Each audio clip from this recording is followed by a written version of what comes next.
Throughout the history of computers, we've been striving to shorten the gap between us and digital information, the gap between our physical world and the world in the screen where our imagination can go wild.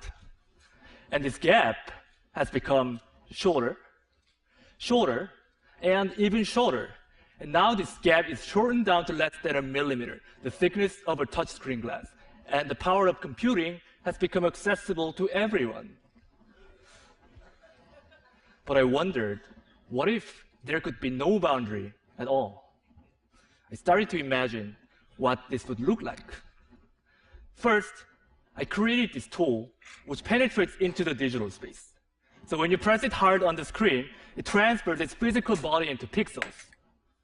Designers can materialize their ideas directly in 3D, and surgeons can practice on virtual organs underneath the screen.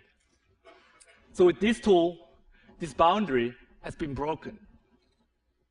But our two hands still remain outside the screen. Then how can you reach inside and interact with the digital information using full dexterity of our hands?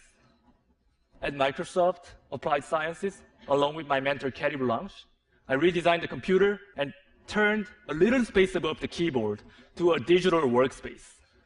By combining a transparent display and depth cameras for sensing your fingers and face, now you can lift up your hands from the keyboard and reach inside this 3D space and grab pixels with your bare hands.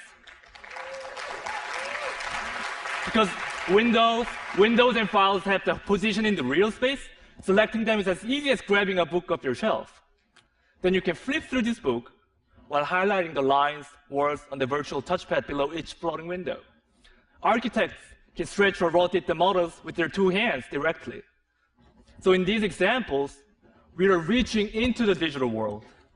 But how about reversing this role and having the digital information reach us instead?